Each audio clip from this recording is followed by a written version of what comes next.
Good morning. How do you start out your day? First thing when you wake up, how do you start out your day? What's the first thing that enters your mind? Something to pay attention to.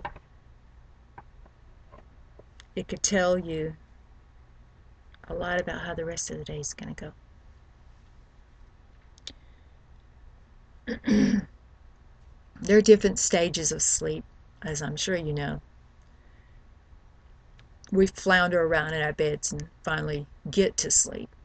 And as we go in, sometimes going into sleep, we have a thoughtful dream state where we're thinking of things that happened during the day.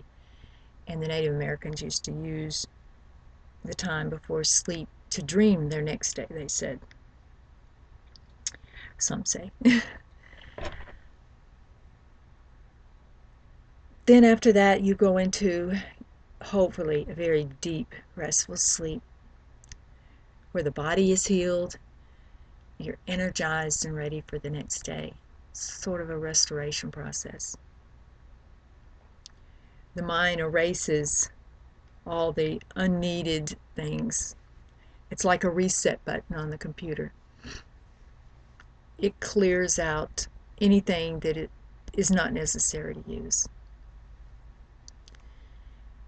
And that's why we wake up so refreshed. It's like we've hit the recycle bin and cleared it out, and only what is necessary is left in there. It's up to us not to record it again. It can come back up. Some parts of it can come back up, what hasn't been completely erased. And those little things are usually worries, nagging things. Sometimes they're pleasant things. If we're conscious, we can set aside the things that should be set aside, and we can focus on the things that should be focused on.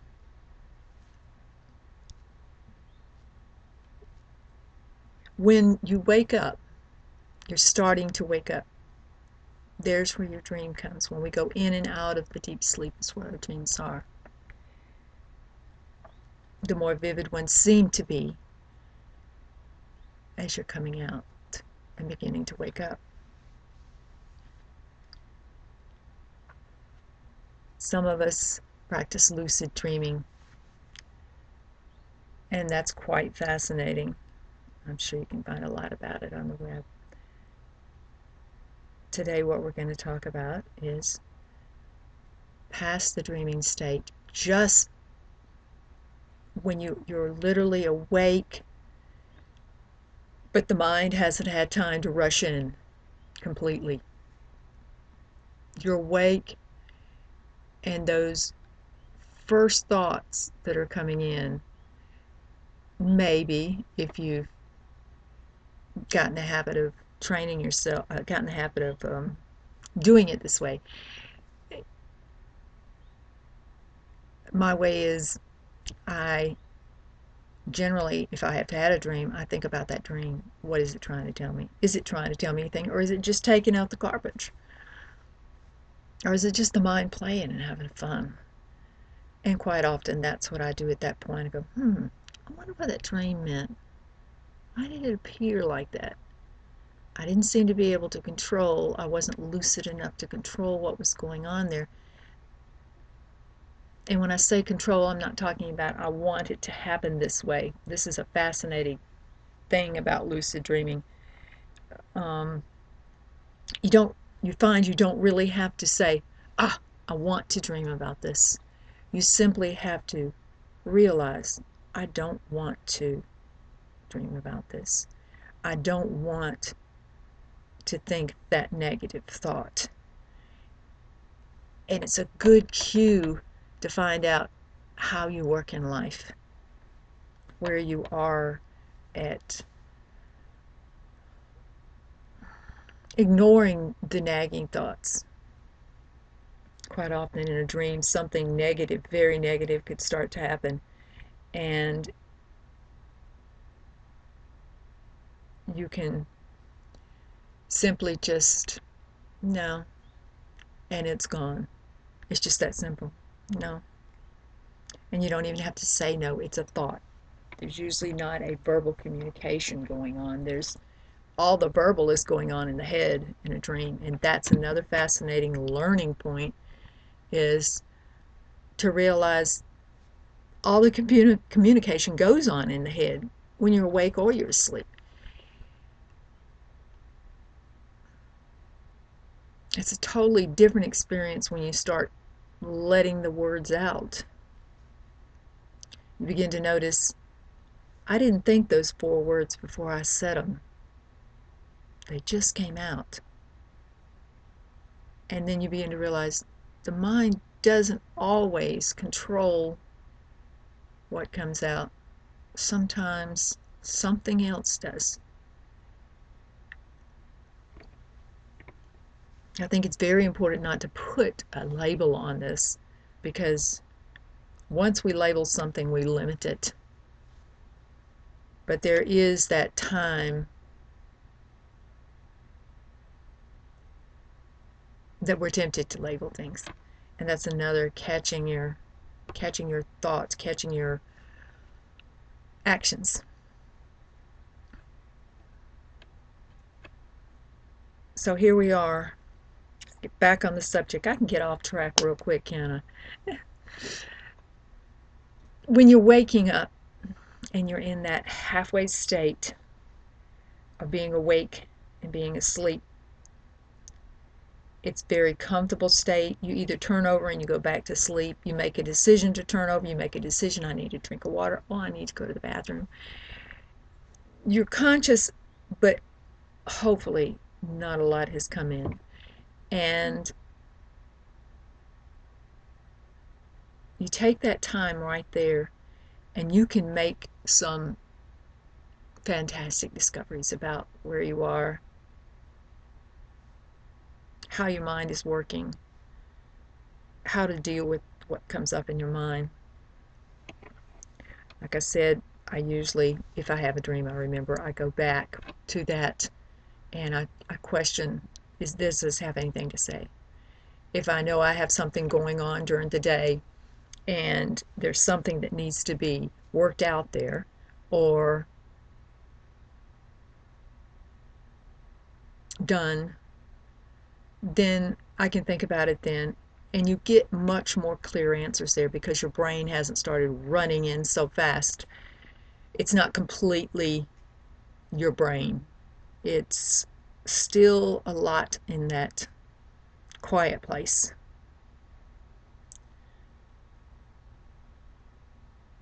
So that's a good thing to start noticing when you wake up. Just how conscious am I? Think about things that you have questions about, that you just can't seem to find answers to. It works almost as good there as it does in your dream. Some people have said, I've gone to bed and dreamed the calculus problem I couldn't solve for a month and got the answer. That's the same place. They've just done it in their dream. They're very good at what they do in their dreams. They're in control of their thoughts. That thought was really heavy in their minds, so it stayed with them and they were able to work on it there. It's like that, but a little more in control after you start to wake up and you are just merging with this world. So I want to invite you to try that, to pay more attention to that time and see what you can do there. This isn't really, words are so, can be so limiting and confusing. I don't want this to be I have to do this thing. Just something to think about and notice. When it's time for you to work with it, it'll come up and you'll remember and go, I had that dream. I wish I had thought about it, like she said, right after I woke up, because I did think about it, but I didn't make any effort to question it. Or I woke up and the subject just was in my mind, and it was something going on in the day I knew I had to do, but I had questions about it. So that would have been perfect time to question it. But eventually you will remember and you will do that. And the point here is when we do this, when we sit in that place, it's like meditation. It's another way, another time where you see very clearly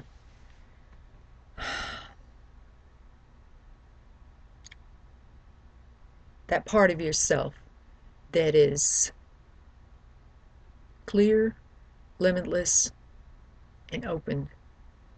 Knowledge itself is right there, and there are no crazy thoughts coming in saying, you can't figure out this problem, you don't know this, or they can't treat me like this, so I'm not even going to go there today. All that's not there yet. And if it is, it's a much easier place to go. The question was, and bring yourself right back to it, just, no, we're not going to think about that. That's not important. That's just the mind chattering. And all this takes time. You may wake up just in a panic attack. I used to do the same thing. This all takes time.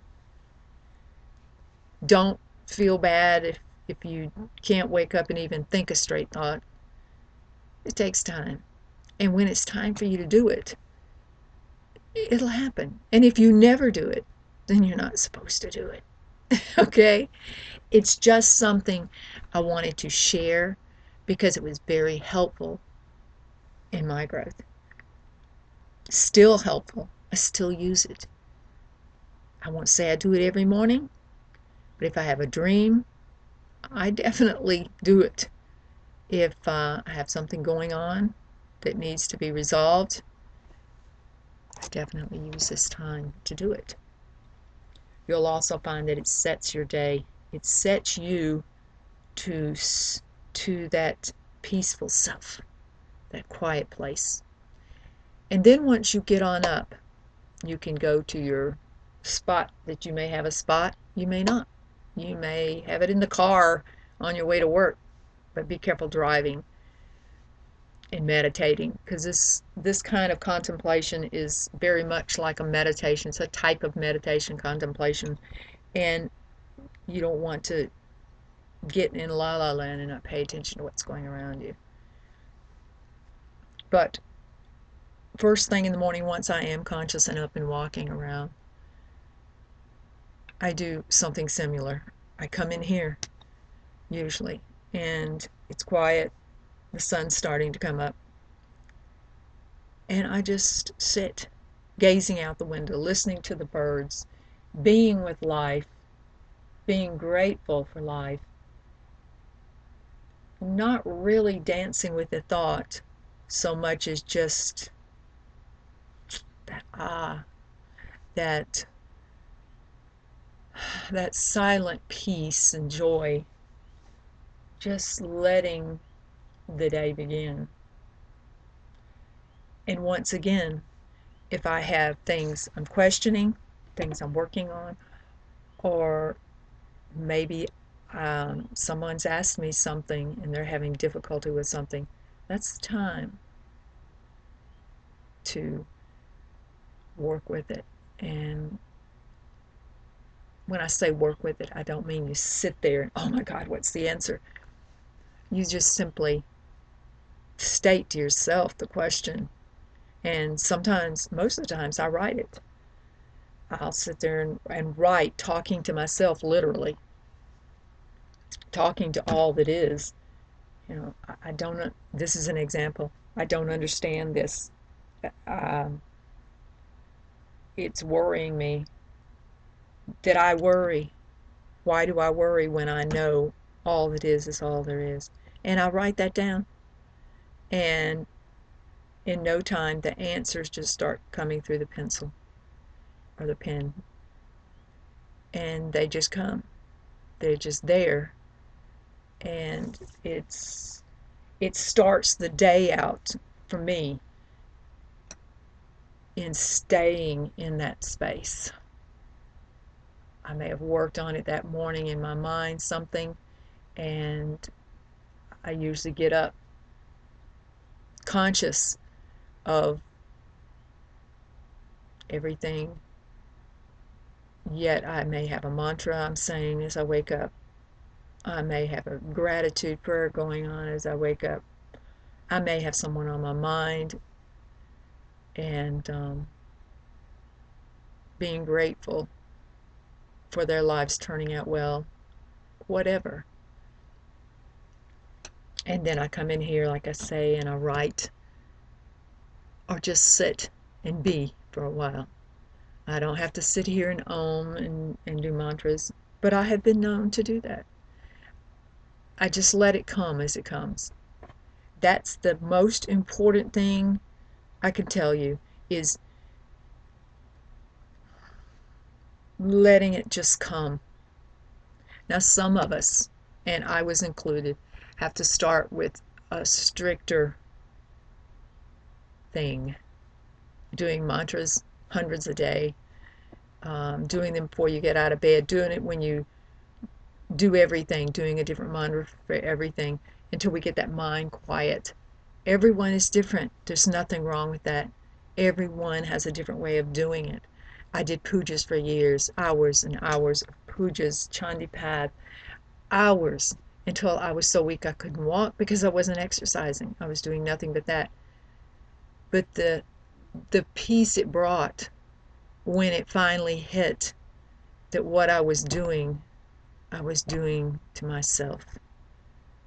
There was no something out there that I'm pujaing to. I'm pujaing this great love that's within. It's here. The first time I read the 108 names and the 1,000 names, and something said that day, instead of reading 108 names and 1,000 names in Sanskrit, read it in English. See what it says. It's been a long time since you've done that. Of course, I always suggest you do read it in English quite a few times before you start on the Sanskrit, so you know what you're doing. But once we get to doing it in the Sanskrit, we seem to forget. The words are so beautiful and they're so powerful. We just stick with that.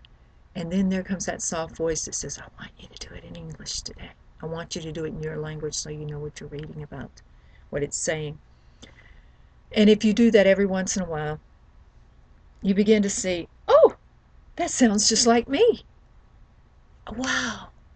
I used to didn't have that quality, or I didn't see it. I have that quality also.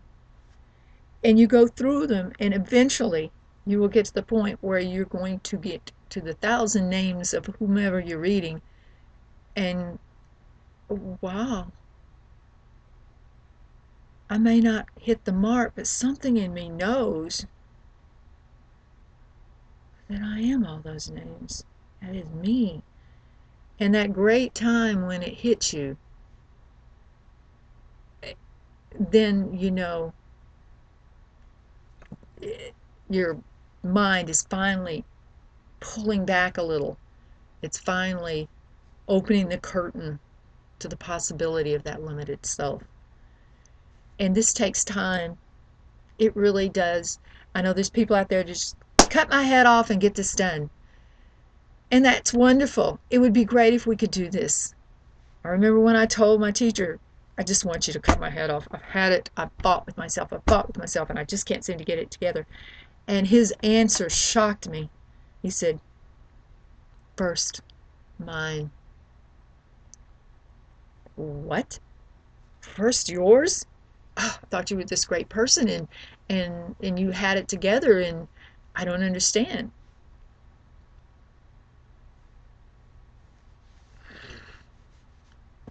It's an ongoing process.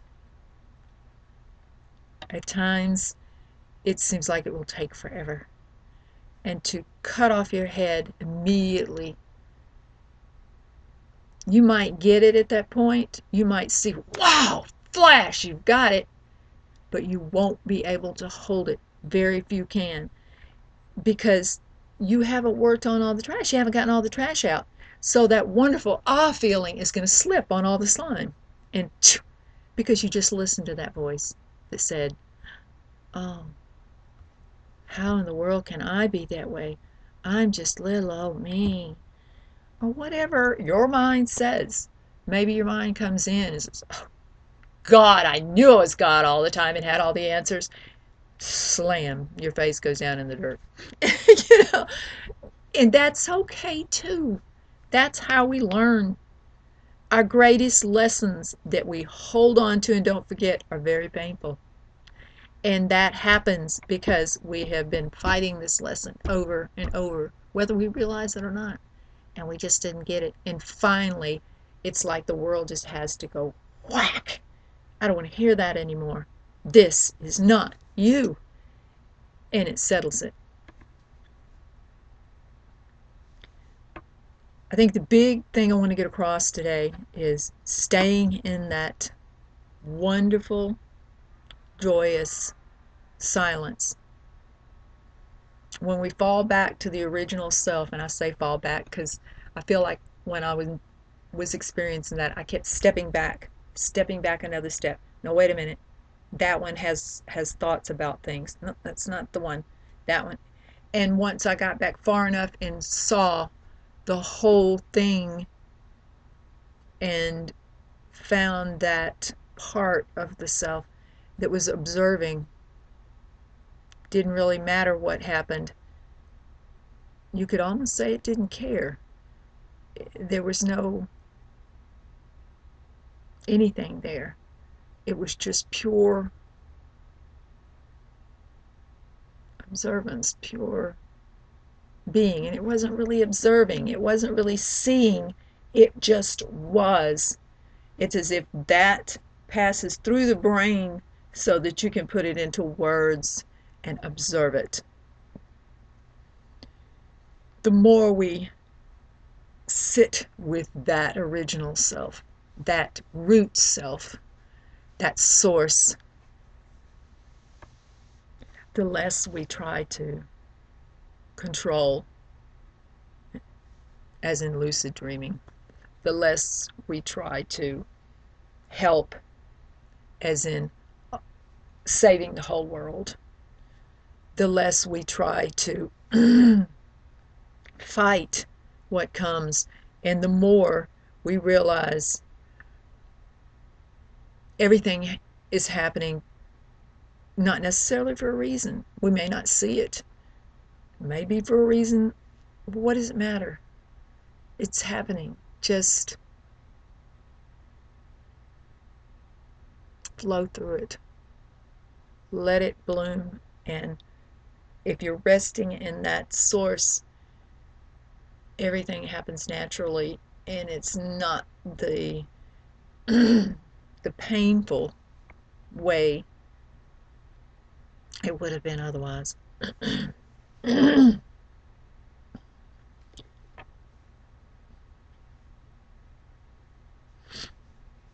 Let me know how you're doing.